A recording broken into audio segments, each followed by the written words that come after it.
Hello kids, welcome back to our English class. So in our previous class we revised poems. So in this class we are going to have a short revision of the lessons that we have learned. Short because I have taught you each lesson line by line. मैंने आपको हर lesson line by line सिखाया है. So I hope you have understood it and also you have all the videos with you. So you can refer those videos also. So we will have a very quick and short revision of these lessons. Okay. So the Golden Mountain. The Golden Mountain was a lesson which was about a boy whose name was Ivan. Ivan used to spend lots of money for fun. He used to spend lots of money only to have some fun. But then there came a day when he was running out of money. So he thought of getting a job. So he took his shovel and he went to the market. In market, along with all the other men, he was standing there when Mr. Lear comes and offers him a job. After hearing this, he asked for 100 rubles a day as his salary. And then Mr. Lear says that it is too much. Then the Ivan says that after seeing you, Mr. Lear, everybody started running away. Either give me 100 rubles a day, otherwise you can go. Then Mr. Lear agrees to this and takes Ivan to a golden palace, and there he introduces Ivan to his wife and a pretty daughter, Serena. Serena, after meeting Ivan, she gives him a touchstone. She gives him a touchstone and tells her to use it whenever he is in trouble. Then Mr. Lear takes Ivan to the Golden Mountain, but he tells that before going to the mountain, let's have a drink for the courage. So when Ivan drinks that, he falls asleep. So because Mr. Lear had put some sedative, some sleeping pills into that drink. So he falls asleep. As soon as he falls asleep, Mr. Lear takes Ivan and put Ivan and his shovel into a dead body of a horse and stitch that horse. And then he runs to some bushes and sit behind those bushes. And then there come a flock of crows. Then the crows take that horse body and take it to the mountain, and they start eating the dead body of this horse. And as soon as they were going to eat, Ivan wakes up and pushes the crows away. And then he thinks to himself, where am I? Then Ivan sees Mr. Lear standing at the foot of the mountain. Then Ivan starts digging the gold and throws it down. Then Mr. Lear collects all that gold and leaves Ivan to die on that mountain. He doesn't help him to come down. Then Ivan remembers the touchstone that Serena had given him. Then he takes that touchstone and uses it. Then he sees two men standing before him. Then they tell him to help him to go down the mountain. Then these two men take Ivan down the mountain, and when he was walking along the shore, he sees some vessel. Then he asks help from the captain of the vessel, and that captain of the vessel helped Ivan to come back to his native town. When he comes back to his native town, Ivan again goes to the market and start looking for the job, and then he meets Mr. Lear again. But this time Ivan goes with Mr. Lear again and offers him a drink.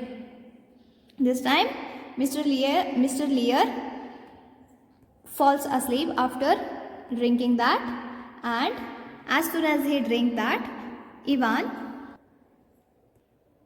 Ivan plays the same trick that Mr. Lear had played on the Ivan. So crows take Mr. Lear to the mountain and leaves him there, and Ivan comes back to the Golden Palace with 12 heavy carts filled with gold, which was digged by Mr. Lear. And then Ivan marries Serena and lives happily ever after. And this is the Russian folk tale. So this is what we learned in that lesson. So in next lesson, the next lesson is about the story of pearls. In this lesson, we learnt about how pearls are formed. And how these pearls are formed? These pearls are grown by living creatures. Unlike gemstones and diamonds, which are mined from the earth, pearls are grown by living creatures. Pearls are grown by living creatures, and these creatures are called as oysters. These creatures are called as oysters, which you can find below the surface of the sea. Now, oysters are kind of shellfish. Oysters are kind of shellfish, and they live in water. Oysters live in water. What kind of a structure oyster has? Oyster has a soft body. It is protected by a shell made up of two parts held together by an elastic ligament. Then its parts can open and close. Whenever these oyster faces any danger, they close up tightly. Then the inside of the pearl's oyster shell looks smooth, shiny and beautiful.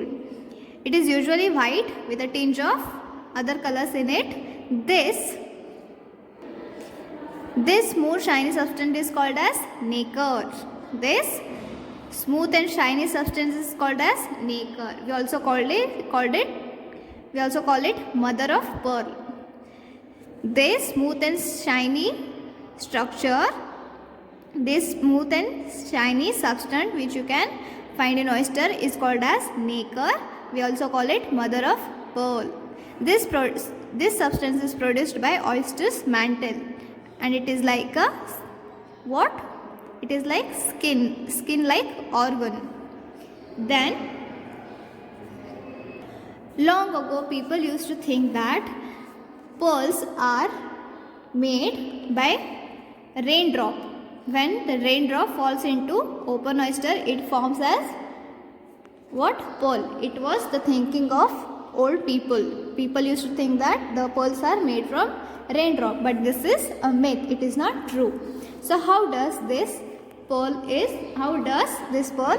form? So see here, a natural pearl begins its life as a foreign object such as a grain of sand or a very tiny creature that accidentally lodges itself inside an oyster. Then if it gets between the mantle and the shell, it irritates the soft body of the oyster. The oyster is not able to throw out the tiny pieces. So in order to protect the shell, protect itself from the irritation, it starts covering the tiny piece with thin layer of mother of pearl. Layer upon layer is added over a period of year and a pearl is formed. So this is how a pearl is formed. Persian Gulf is especially known for its beautiful natural pearls. Pearls do not form inside all the oysters. They only form in some oysters. Around 1900, Kokichi Mikimoto of Japan along with his two other Japanese scientists developed a process of obtaining pearls. So he started forming these pearls artificially. These pearls are known as cultured pearls. These pearls are known as cultured pearls. Kokichi Mikimoto is said to have pioneered the cultured pearl industry. The price of the pearl depends upon its size, shape and its luster. So this was about pearls. So as I told you, we have learned it in details already. It was just a revision for you. And then the next lesson was about flightless birds. So we can see many birds in the sky, but then there are 40 kinds of different birds, species of birds that cannot fly. Yes, there are many birds, 40 kinds of species of birds which cannot fly. They do have small wings, but they cannot fly. Few scientists believe that flightless birds had ancestor that did fly, but however, over the time they developed alternative of flying, such as strong legs for running, specialized feet for swimming or wading, or the flippers for swimming. So flightless birds do have wings. They do have wings, but they are not developed as the birds that fly. Compared to the birds that fly, their wings are not developed that much. And then New Zealand has more flightless birds than any other country, including 6 different types of penguins. Penguins with wings more like flippers are fast swimmers. Penguins are fast swimmers.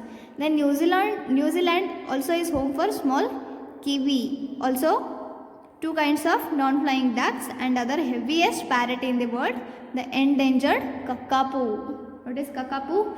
Kakapo is an endangered heaviest parrot in the world. Kiwi is a flightless bird, about the size of chicken, and has hair like feathers covering the body. Australia has 2 famous flightless birds. They are emus and cassowaries. So Australia has 2 famous flightless birds, and they are emus and cassowaries. Now, which is the largest living flightless bird? It is ostrich. Ostrich is the largest living bird, flightless or not. It weighs about 300 pounds. It runs over 40 miles per hour, faster than any other bird and most other animals as well. Then, the Mauritius dodo, more commonly known as dodo, is an extinct flightless bird that lived on the island of Mauritius. In the year 1602, the dodo it was discovered in the year 1602. But unfortunately, by the year of 1680, this bird was gone from the world forever. It became extinct. Then the largest, heaviest bird of all the time was flightless elephant bird of Madagascar. It is extinct since the year 1700.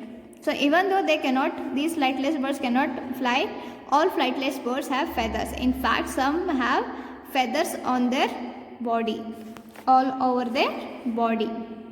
While other birds soar through the high, flightless birds grow by walking, running, or even by swimming. Okay? So we need to take care, or we should not harm any birds, so they do not go extinct. Okay? So this we learnt in our class, and then we learnt about honest Punyakoti, our last lesson called honest Punyakoti. In this lesson, we learned how a cow is so honest. So in a village in Karnataka, there was a herd of cows, and the leader of this herd was Punyakoti. Punyakoti was their leader. It was a cow. Then one day these all cows finished their grazing, and they were coming back to home to their calves when they left Punyakoti behind, because she was coming slowly, and they left her and they were coming back to their calves. That is when a tiger named Hulia came across them. Hulia was a weak old tiger. It was very much hungry, so it came out of the jungle and attacked this cow herd. But it was not so strong that it could catch any of them. So he was just standing there thinking what to do, when he saw Punyakoti walking towards him. Punyakoti was coming there, and she was worried that her calf was hungry. She was worried that her calf must be hungry, so she was going to feed her calf. Then she did not see Hulia. There. So Hulia, as soon as he saw Punyakoti, he thought that it is a heaven sent opportunity. He told Punyakoti that I am going to eat it. I will not let you go. Then Punyakoti was thinking about her calf, which was very hungry. So Punyakoti requests this Hulia, tiger, that please let me go because I need to feed my calf. My baby is waiting for me. It is very hungry. Hulia trusts Punyakoti because Punyakoti promises him to come back. Then Hulia let go of Punyakoti and waits for her. Punyakoti goes to her calf and tells what all happened.